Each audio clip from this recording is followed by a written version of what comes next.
હાલ ડોલવણ તાલુકાના કલકવા ગામે છીએ. અહીં એક ઘટના એવી બની છે કે એક ભાઈ જેને અહીં પોરબંદર ઓખા ખાતે બોટની ઉપર કામ કરવા માટે લઈ જવામાં આવે છે. ત્યારબાદ ત્યાં કંઈક ઘટના બને છે. એ ઘટના બાદ એ ભાઈને મૃત અવસ્થામાં કે જીવિત અવસ્થામાં સરકારી હોસ્પિટલ વ્યારા ખાતે લાવવામાં આવે છે. ત્યારબાદ અહીંના હોસ્પિટલના ડૉક્ટરો દ્વારા તેને મૃત જાહેર કરવામાં આવે છે. પણ તેની સામે પરિવારના ઘણા એવા પ્રશ્નો છે કે આ વ્યક્તિ ત્યાંથી જ મૃત આવ્યો કે પછી અહીં મૃત થયો, જેવા અનેક પ્રશ્નોના જવાબ એક પરિવાર શોધી રહ્યું છે. જ્યારે આ પરિવાર આ પ્રશ્નોના જવાબ શોધી રહ્યું છે અને ન્યાયની હોકાર લગાવી રહ્યું છે, ત્યારે તંત્રનું પણ એક વલણ એમની સામે જે ઊભું થઈ રહ્યું છે તે વલણ એવું છે કે તંત્ર એમને સહકાર નથી આપતું અને કોઈ પણ રીતની મદદ નથી થતું. ત્યારે આ તંત્ર એક ન્યાયની અપેક્ષા માટે મીડિયા સમક્ષ આવીને પોતાની વેદના રજૂ કરે છે અને સમગ્ર કિસ્સો રજૂ કરે છે. ત્યારે જુઓ, સાંભળો આ પરિવાર શું કહેવા માંગે છે અને એ વ્યક્તિ સાથે કામ કરનાર ભાઈનું શું કહેવું છે તે જુઓ. જી, તમારું નામ?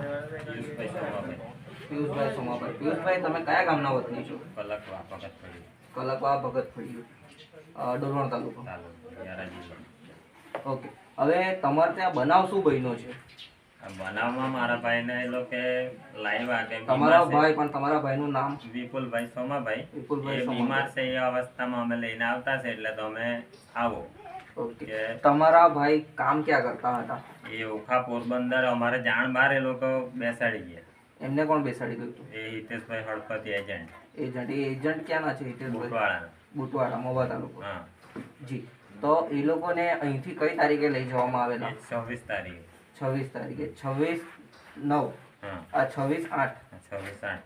26/8 એ લઈ જવામાં આવ્યા હતા. અને તમારા ઉપર ફોન ક્યારે આવ્યો કે એમની તબિયત ખરાબ છે? એ લોકોનો 1 તારીખે આવ્યો. 1 તારીખે. 26 તારીખે તેઓ અહીંથી ગયા અને શું કામ કરવા માટે ગયા હતા ત્યાં? એ ઓખા એટલે એ મચ્છી ઉદ્યોગ વાળા લઈ ગયા એ લોકો. દરિયાની અંદર બોટ જાય છે, એમાં એની ઉપર બોટ ઉપર કામ માટે લઈ ગયા. માટે લઈ. બરાબર. ને 1 તારીખે તમારા ઉપર ફોન આવે છે હા. કે તમારા ભાઈ જે વિપુલભાઈ છે એમની તબિયત ખરાબ થઈ છે. હા, પછી આગળ શું કહ્યું એમણે? એ લોકો કહે કે આ કોઈ સારું દવાખાનું હોય એવી જગ્યાએ તમે આવો, આપણે સુરત, બારડોલી કે નવસારી, જી, એમાં વેન્ટિલેટરની એવી સુવિધા એવી જગ્યામાં એને આપણે વેન્ટિલેટર પર મૂકવા પડે. જી. એ માટે એ લોકો જાણ કરી પણ અમારા પર એવી સેફટી નહીં મળે હા. કે એ જગ્યાએ અમે આવી હતી.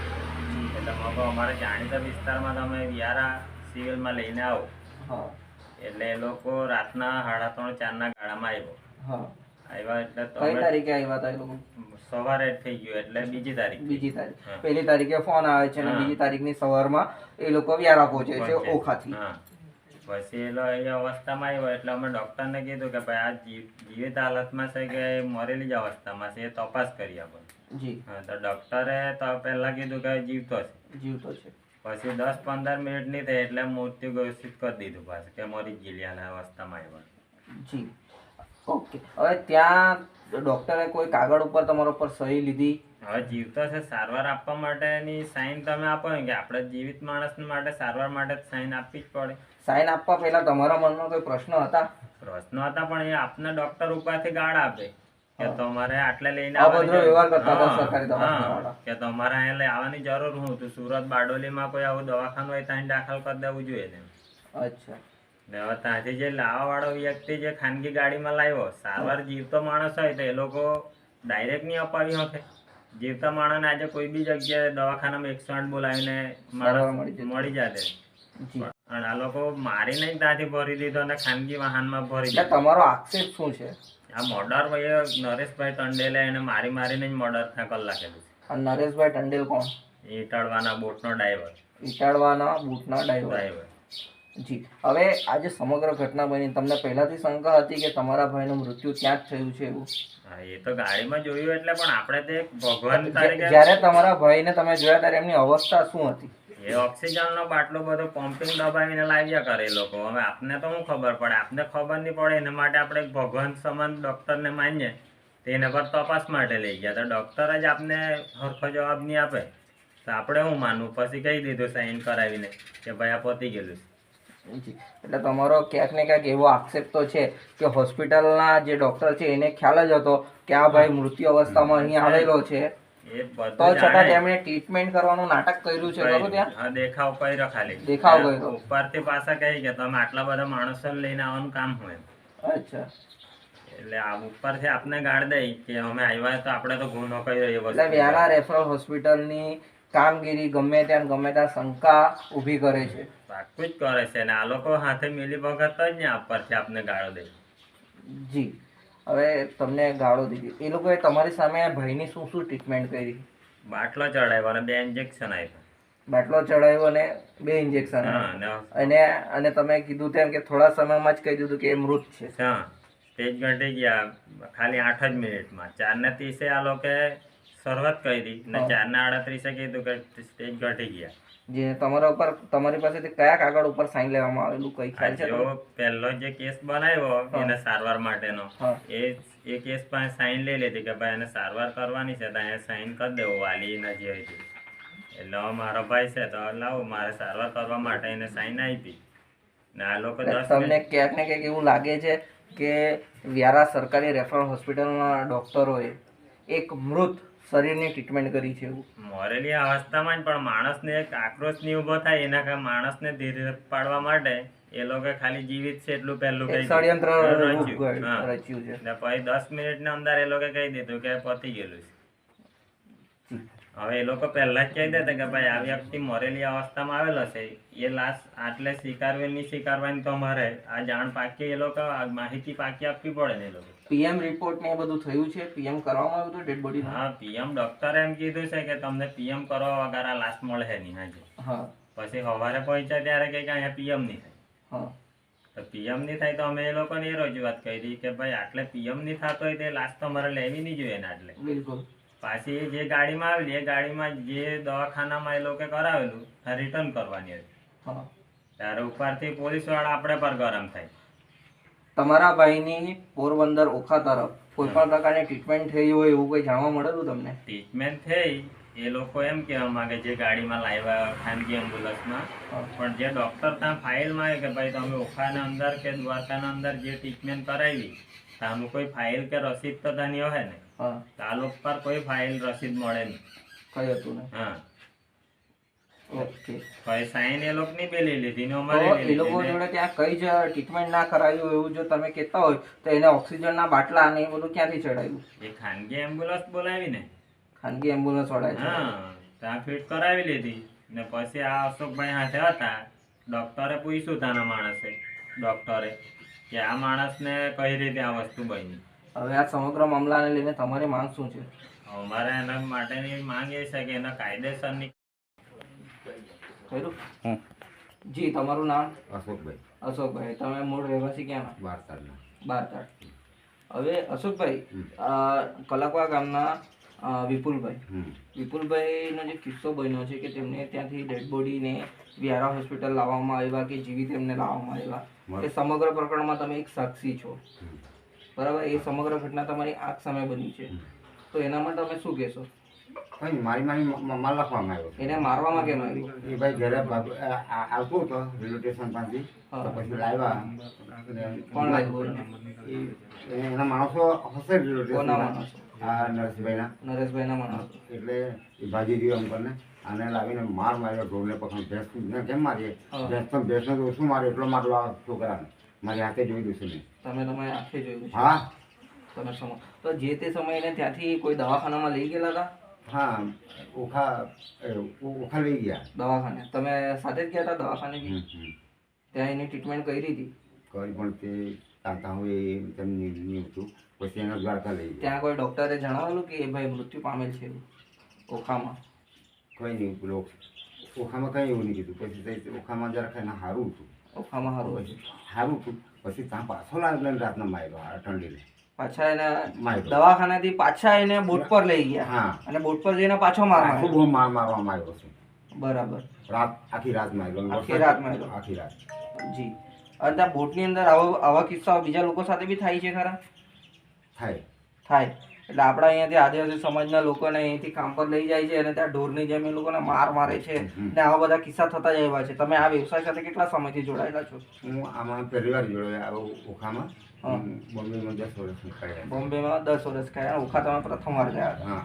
બરાબર. તમે પણ એ ભાઈ સાથે જ ગયા હતા પેલી તારીખે? ના એ પાછળથી આવ્યું એ પાછળથી આવ્યો. હમ. જી. હવે તમે જ્યારે ઓખાથી તો વ્યારા સુધી તમે એમની સાથે જ હતા હા. એમ્બ્યુલન્સમાં? હા હા એમની સાથે જ હતા. તો રસ્તે એનું શરીર કોઈ પ્રતિક્રિયા કરતું હતું? એ જમવાનું આપેલું પેલું ઓક્સિજન હા. એટલે દાબ્યા કીધું હા. મારા આંગળા દુખે તો 17 કલાક દાબ્યું ઓખાથી કંઈ આવવાની રમતની વાત નથી હા, હા. દાબ્યા કીધું એટલે એમ તો કરે જ છો હવા લાગે છે ને એટલે મૃત હાલતમાં જ દ્વારકામાં પાછી ટેકનિક કરી દવાખાને લઈ ગયા દ્વારકામાં ત્યાં તો મૃત હાલતમાં જ ઉતરો ત્યાં ત્યાંથી ભરી આપેલો. અચ્છા. તો તમે અહીંયા વ્યારા પહોંચ્યા તો વ્યારા તમે કેમ કોઈને કીધું નહીં કે આ વ્યક્તિનો પણ આ માણસ ખૂબ આવ્યા આ મૂકવા આવું ને કહે જેમ તેમ મારે મેં જેમ તેમ આવેલો ના માણસ ખૂબ આવ્યા કે મોરે હાલતમાં લઈને આવ્યો એમ કરીને મેં પછી ઘરે નીકળી ગયો ઘરે એટલે એમ જ ચાલતો ગયો મારી બહેનનું ઘેર પેટ્રોલ પંપ પાછળ છે મારી બહેનનું છોકરીનું ઘેર એ શોધી કાઢ્યું કે કાલનું માણસ બહુ અને તમને એક ડર હતો હા. કે હું કદાચ સાચું બોલી દઉં તો મારા પણ જીવનું જોખમ થાય, હા. લોકોનો આક્રોશ વધે, હા. એવી એક તમને ડર હતો જે તે સમયે. હમ. પછી હવે તમે હિંમત કરીને સત્ય બોલવા બહાર આવ્યા છો. હા બરાબર. સત્ય હકીકત છે. હા, એટલે તમારું કેવું એમ છે કે ત્યાં આ ભાઈને કામ માટે લાવવામાં આવ્યો, એની ઈચ્છા નથી ત્યાં કામ હા, હા, હા, કરવાની, એ ઘરે આવવા માટે નીકળ્યો. હા બરાબર. પછી ત્યારબાદ એને તે કોઈ નરેશભાઈ કરીને ટંડેલ, હા એ ભાઈ એને ત્યાંથી પકડી લાવ્યો રેલવે સ્ટેશન હતી અને પછી માર માર્યો, માર જાડીમાં બાંધીને એને માર માર્યો. તમારા કેવા અનુસાર? ગોડા બાંધીને દોરડા ખેંચે બાંધીને. અને મારે જાળીમાં કાઢીને માર. માર મારેલો છે મેં હારે જ જોયું છે. અમાનવીય કૃત્યુ કરીને એને માર્યું છે. હમ. બરાબર. એને માર મારવામાં આવ્યો, એ બધું થયું. એના પછી એને એક પ્રાઇવેટ એમ્બ્યુલન્સની અંદર દવાખાને લઈ ગયા. હમ. દવાખાનેથી લાવીને પાછો બોટ ઉપર મારવામાં આવ્યો. ના એવું નહીં પહેલાં ઓખા તો એને ટીકનું કરી 4000 એમ તેમ હું તો હા, એ જ કહું છું. ઓખા એને લઈ ગયા, હમ. એને પછી પાછા એના બોટ પર લાવ્યા, હા ત્યાર પછી બહુ માર માર્યો પાછો એનો માર્યો, રાતના. રાત્રે એને પાછો માર્યો. હમ. પછી રાત્રે એને માર પાડ્યા પછી એને પાછા કોઈ હોસ્પિટલે લઈ ગયેલા? પછી દ્વારકા. પછી દ્વારકા લઈ ગયા. હમ. ઓકે. દ્વારકાથી પછી એમ્બ્યુલન્સમાં ભર્યો હા અને પછી વ્યારા લાવ્યા. હા બરાબર. બરાબર ને? હમ. ઓકે. એને અહીંયા વ્યારા લાવ્યા. વ્યારા એને લાવ્યા ત્યારે તમારી સાથે બીજા કોણ કોણ વ્યક્તિઓ આવ્યા હતા એમ્બ્યુલન્સમાં? અને એકલો જ અને એની ટંડેલની છોકરી હતી ને એની બૈરી હતી. ટંડેલની છોકરી ને ઘરવાળી હમ. ઓખાથી તમારી સાથે જ આવ્યા ના હતા? ના નવસારી એ લોકો નવસારીથી આવ્યા. હમ. ઓકે. ને એ લોકો અહીંયા આવીને શું કીધું? કંઈ નહીં કીધું એમ કહે છે કે તો ગાંડો થઈ ગયેલો હા. એનો દિમાગ બગડી ગયેલો પડે વાઈ ગયો એવું કીધું. એને પેલા ભાઈને ત્યાં માર્યા પછી આ લોકોએ જો એ કદાચ મૃત થયો હોય તો એને કઈ સગે વગે કરવાની એવી કોઈ કોશિશ કે એવી કોઈ વાત કરી હતી? પાણીમાં નાખી દેવા કે હા એમ કહેતા હતા કે જો મરી ગયો પાણી નાખી દેવું એમ કે એટલે માણસ મરી ગયો એની કોઈ કિંમત નથી, એ મરી ગયો એટલે એના પાણીમાં દરિયામાં નાખી દો, નાખી દેવું ઘરે ઘરે ભાગી ગયેલો એમ કહી દેવાનું. ઘરે ભાગી ગયો એમ કહી દેવાનું. હમ એટલે આવા કિસ્સાઓ તો કદાચ ભૂતકાળમાં ત્યાં બન્યા જ હશે. હમ એના હમણાં ત્યાં બુટવાળાની લાશ મળી નથી, દરિયામાં પડી ગયા, એમ જ બધું થઈ ગયું છે. બુટવાડા ગામ એટલે કયું? આ કલકવાના બાજુમાં કલરવાના બાજુમાં. હા, ત્યાં પણ એક કિસ્સો આવો આ બની બની ચૂક્યો. ગયા, એની લાશ બી નથી મળી, એમ જ અંતિમ ક્રિયા એમ જ પૂતળું બનાવીને હલગામાં આવ્યું છે. આજ દિન સુધી એની લાશ નથી મળી. કઈ મળ્યું નથી ને કઈ લાખ રૂપિયા કે 50,000 આપીને પટાવટ કરી દીધી. આની અંદર તમને કોઈ પૈસાની ઓફર કે એવું કંઈ કરવામાં આવ્યું? મારા પર આવેલો ફોન કે ભાઈ આ માણસોનું આવું થઈ ગયું છે તો એને અંતિમ ક્રિયા માટે 25-30,000 રૂપિયા તમારો ખાતા નંબર કે ગૂગલ પે નંબર જે ચાલતો હોય એ આપો હમ. ને એની ક્રિયાકામ માટે પૈસા લાખો. હમ. પણ મારેમાં કોઈ એમ પૈસા તમારા જોઈતા નથી, જે કાયદેસરની કાર્યવાહી કરીને જે થાય એ કરવાનું. હું તમને એકવાર પૈસા લઈ લેમ ત્યાં પછી એ લોકો કહી દીધું કે ભાઈ તમને આટલા પૈસા આપીને રાઠોડ થઈ ગયેલી તો અમારા થાંભ્યા જ પગ કપાયું. ઓકે. અને બીજું પિયુષભાઈ કે આ જે સમગ્ર મામલો છે આની અંદર મૂળ વ્યક્તિ કોણ છે આનો માલિક? એમ સિકંદર બોટનો માલિક હા, ત્યાં ઓખાનો. ઓખાનો. હા, ને અહીંથી બુટવાડાનો વ્યક્તિ એજન્ટ હિતેશ હળપતિ એ લઈ જવાવાળા એજન્ટ ને આ નવસારી ઇટાડવાનો બોટનો ડ્રાઈવર નરેશભાઈ. જી. હવે કાકા તમારી સામે એના માર માર્યો, અહીંયા વેરા હોસ્પિટલ સુધી આવ્યા, પછી તમે કબરાઈને મેળવી જતા રહ્યા, બરાબર? પછી તમે પાછા આ લોકોને મળ્યા, તમે અમને સમગ્ર ઘટના કીધી, હમ બરાબર? તો હવે આ જે તે સમયે એમની જ્યારે ડેડ બોડીને એ બધું અહીંયા વ્યારા લાવ્યા અને બધું કર્યું, એ જીવતા હતા કે મરણ હતા એ મરેલા જ પછીની વાત હતી? એ મરેલા જ હતા તમારે કહેવાનું? હા તમે કન્ફર્મ છો આ બાબત? ખરેખર મેં જોયેલું જાણું એ ખાલી મેં જાણ્યા કરતું હતું એટલે એમ કર્યા કરતું હતું પણ એને કોઈ વાર બંધ કરી નાખ્યું હાથ મૂકી જાઉં તો મને ખબર પડે.